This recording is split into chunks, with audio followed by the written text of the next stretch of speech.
जय आदिशक्ती आदेश. मी तुम्हा सर्वांची ताई राधाताई जीवनातील सत्य या यूट्यूब चॅनलमध्ये आपणा सर्व बंधू भगिनीचे आणि चॅनलच्या दर्शकांचे सहर्ष स्वागत करत आहे.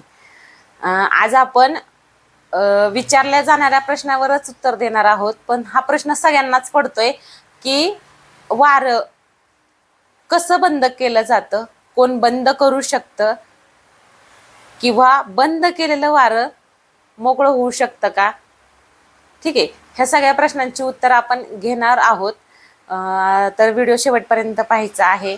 व्हिडिओ जर तुम्हाला आवडत असेल तर व्हिडिओला लाईक करायचा आहे, चॅनलला सबस्क्राईब करायचं आहे आणि व्हिडिओला शेअर करण्याची दैवी सेवा सर्वांनी करायची आहे. पहा, तर बऱ्याचदा असं आढळून आलेलं आहे की बरेचसे फोन कॉल्स तर येतच आहेत, किंवा माझ्या माहितीनुसार गादीवर येणारे पेशंट किंवा ऐकायलाही बऱ्याच जणांकडून असं मिळालं आहे की आमचं वारं बंद करण्यात आलेलं आहे किंवा बंद झालेलं आहे.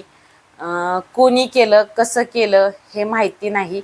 फक्त वारं पहिल्या इतकं स्ट्रॉंग येत नाही, शक्त्या कमी झालेल्या आहेत किंवा येतच नाही.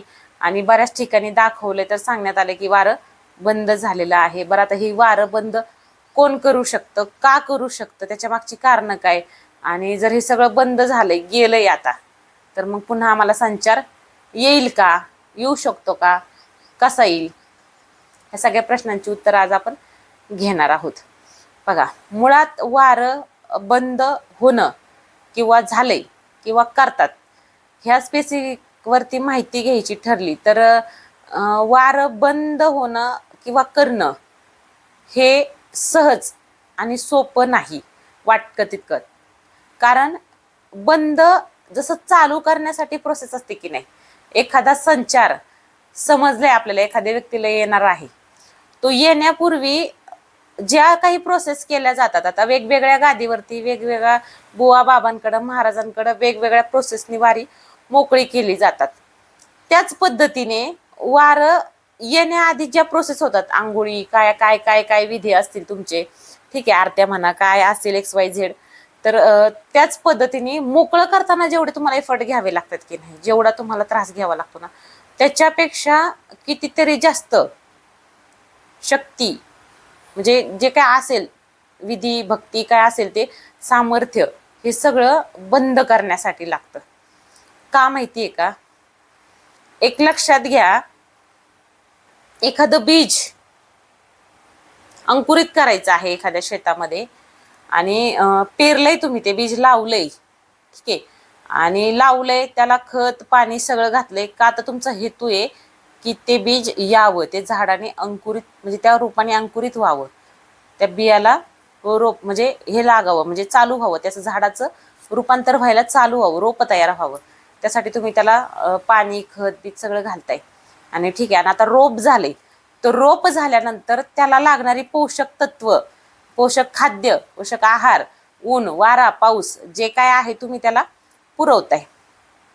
मग जर एवढं सगळं पुरवताय तर ते झाड मोठं होणारच, ठीक आहे.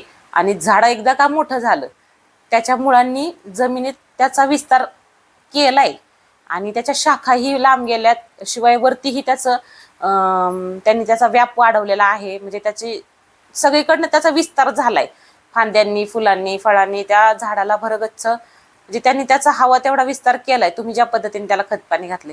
आणि आता जाऊन तुम्हाला लगेच असं वाटतंय की फळं लागायची बंद झालीत, फुलं यायची बंद झाली, तर तुम्हाला वाटते की एखादा रोग पडलाय किंवा काय झालंय त्याच्यामुळे हे, किंवा कुणी काहीतरी म्हणजे हे केलंय त्या झाडाला, म्हणजे येत नाही, काहीतरी वातावरणाच्या बिघडल्यामुळे त्याला फुलं वगैरे येत नाही, मग आता डायरेक्ट झाड तोडून टाकायचे. सोपं आहे का हो?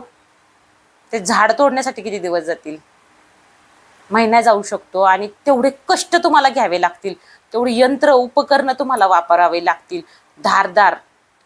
म्हणजे इथं शक्ती नाही तर युक्तीने ते झाड तोडावं लागेल, ठीक आहे. उगवायला जेवढे सहज सोपे तुम्ही हे केलंय, तेवढंच तोडायला पण तुम्हाला युक्तीने काही गोष्टी करावी लागतील, शक्तीने नाही तर युक्तीने, म्हणजे तसे शस्त्र वापरून ते झाड तुम्हाला तोडावं लागेल आणि त्याचं ते मग ते संपुष्टात. आणि एवढं झालं तरी तुम्ही ते मुळं काढणं सोपं नाही ना, त्याची मुळं ऑलरेडी जमिनीत, वरचं झाड नष्ट करू शकताय पण मुळं नाही नष्ट करू शकत. अगदी सेम मी तुम्हाला हे झाडाचं उदाहरण याच्यासाठीच दिले, वाऱ्याचंही सेम तसंच असते. एखादी बाई प्रेग्नेंट राहिली, तिच्या पोटात बाळ आहे आणि ते बाळ जन्माला येण्याआधीच म्हणजे संचार थांबू शकतो किंवा म्हणजे ह्या गोष्टी होतात, पण बाळ जन्माला आले, आता पर डिलिव्हरीची वेळ आली ना, आता तुम्ही म्हणताय बाळ नको वगैरे, ह्या गोष्टी नाही होऊ शकत. ठीक आहे, तर म्हणजे थोडक्यात सांगायचंय मला हे की बीज अंकुरित करण्यापासून झाड उगेपर्यंत जेवढे तुम्ही कष्ट घेतले ना, सेम वाऱ्याच्या बाबतीत पण तेच असते की तुम्ही वारं येताना जेवढे त्रास घेतलेत की नाही, त्यावेळेस ते आलंय, आता पूर्ण मोकळं झालंय ना, आता ते बंद करायचंय. तर हे कुणाही आयऱ्या गैऱ्या नथू खैऱ्याचं काम नाही. त्याला तेवढी सामर्थ्यवान व्यक्ती पाहिजे, तेवढी ताकद पाहिजे. परमेश्वराला बोलवण्यात जेवढे आपण हे करतो ना, की तिला बोलवण्याचं सामर्थ्य ठेवतोय त्यांना, तर त्यांना आता हे थांबवा, ही भीक मागण्याची सुद्धा सामर्थ्य पाहिजे किंवा तेवढे साधना मंत्र तंत्र काय असेल त्या शक्तीने तुम्ही परिधान पाहिजे. आणि मला सांगा, कारण नसताना घेण्यान देण्याचं कुणी का तुमचं वारं बंद करेल? त्याच्यासाठी तेवढे पैसे ओतावे लागतील, ती समोरची व्यक्ती तेवढा खर्च घेईल त्या व्यक्तीकडनं, आणि जेवढं तुम्हाला मोकळं करायला खर्च नाही आला तेवढं ते बंद करायला येईल. कळतंय? त्याच्यामुळे कुणीही पैसे घालून घेण्यान देण्याचं तुमचं वारं बंद करू शकत नाही. त्याच्यासाठी तशी व्यक्ती पाहिजे समोरची, तेवढी तिच्यात ताकद पाहिजे. आणि जी व्यक्ती तुम्हाला बंद करायसाठी करायला, तर ती तुमच्यासाठी एवढे पैसे घालायला मोकळी नाही. कारण आज स्वतःवरती जर आपण खर्च करायचा विचार करला तर 10 वेळा विचार करतोय, तुमच्यासाठी ती व्यक्ती एवढी खर्च करायला मोकळी नाही, जगात कुणी करत शकत नाही. तर दुसरं तर तुम्ही म्हणाल मग आमचं वारं बंद कसं झालं, आमचं वारं येत होतं, त्याचं कारण तुम्ही स्वतः आहात. हो, सगळ्याच वेळेस नाही बरं का. जर 75% केसेसमध्ये वारं स्वतःच, म्हणजे 75% केसेसमध्ये वारं स्वतःच्या काही कारणास्तव विलुप्त होऊन जातं, स्वतःच्या काही कारणास्तव स्वतःच्या ताकदी जातात. हा, पण 25% चान्सेस आहेत की तुम्ही तुमचं वारं कुणी बंद करू शकेल. मी ती गोष्टही नाकारत नाही, करू शकतात, पण तेवढं घासून युद्ध पाहिजे, तेवढी समोरची व्यक्ती दानवान पाहिजे आणि तिला करणारा तेवढा दानवान मिळाला पाहिजे. ठीक आहे, तर मे बी 75% नाही कुणी दुसरं करू शकत. तुम्ही स्वतः कारणीभूत असताना 25% चान्सेस आहेत की इतर कोणी करू शकतं, पण तरीही जाऊन तुम्ही स्वतः जास्त कारणीभूत असता की तुम्ही ज्ञानमाळ केल्यानंतर घेतलेला मंत्र, तुम्ही केलेल्या साधना, तुम्ही केलेली भक्ती, तुमचं सामर्थ्य, तुम्ही त्याच्यात जीव किती ओतताय, किती ते सगळं जपताय. मी हे बऱ्याच व्हिडिओमध्ये सांगितलेलं आहे की तुम्ही खूप जास्त महत्त्वाचे असता तुमचा संचार, तुमचा गुरुमंत्र सिद्ध करण्यासाठी. आणि हे जर तुम्ही केलं नाही व्यवस्थित, योग्य वेळी साधना, ठीक आहे सगळं, तर तुमचं वारं लयाला जातं. आणि तुम्ही ज्या काही केसेस लगेच वारं झाल्यानंतर वर्षभराच्या आत तुम्ही ज्या गादीवर गादी चालू करताय, केसेस घ्यायला चालू करताय, तर ह्या सगळ्या गोष्टींचा परिणाम म्हणून तुमची शक्ती क्षीण होऊन जाते, तुमची वारं संपुष्टात येतात. कदाचित तुमच्याकडं ते सामर्थ्यच नसतं, ती शक्तीच नसती की समोर आलेल्या केसला तुम्ही हँडल करू शकाल, तेवढे तुम्ही परिपूर्ण झालेले नसता. आणि कदाचित त्याचमुळे तुमचं वारं क्षीण कमी होतं, लयाला जातं, म्हणजे संपुष्टात येतं. ठीक आहे.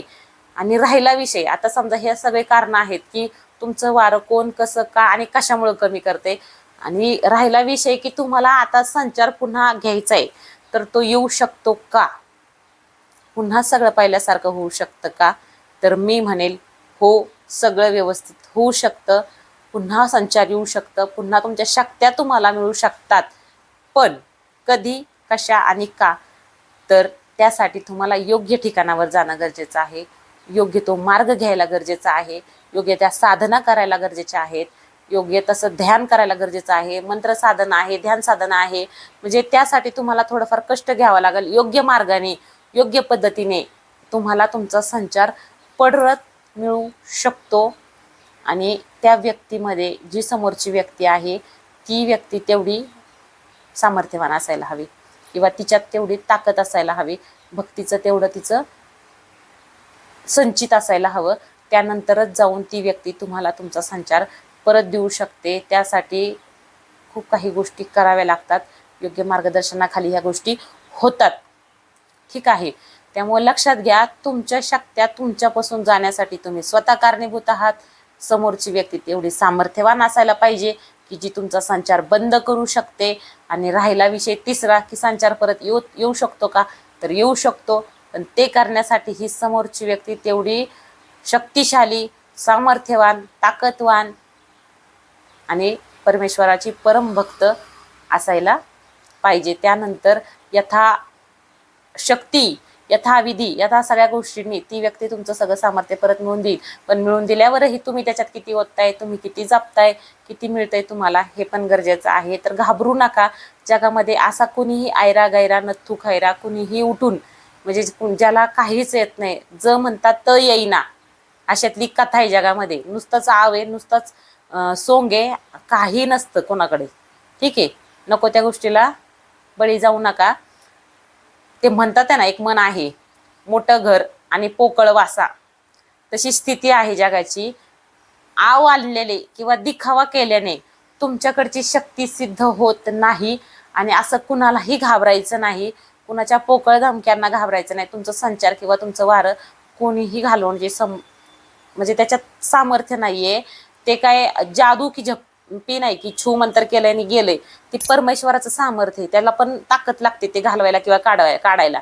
तर कुणी येऊन फुगिरी गाजू नका. इथं विषय भक्तीचा, ताकदीचा आणि सामर्थ्याचा आहे.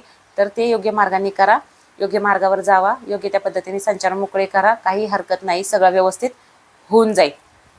पहा, व्हिडिओ जर आवडला असेल तर व्हिडिओला लाईक करायचं आहे, चॅनलला सबस्क्राईब करायचं आहे, व्हिडिओ शेअर करण्याचा दैवी सेवा सर्वांनी करायची आहे. कुणाला काही आध्यात्मिक, शारीरिक, वैयक्तिक काही जरी अडीअडचणी असतील अध्यात्माशी, वाऱ्याशी, संचाराशी रिलेटेड, तर आपला नंबर दिलेला आहे, त्या नंबरवरती तुम्ही कॉल, मेसेज करू शकता. कमेंटद्वारे तुम्हाला कसा व्हिडिओ वाटलाय, काही अडचणी असतील तर तुम्ही मला कमेंट करू शकता, मला फोन करू शकता. मी तुमच्या प्रश्नांचं निरसन करण्याचा प्रयत्न करेल आणि हवे असलेल्या आणखी विषयांवरती व्हिडिओ बनवण्याचा मी नक्कीच प्रयत्न करेल. जय आदिशक्ती, आदेश.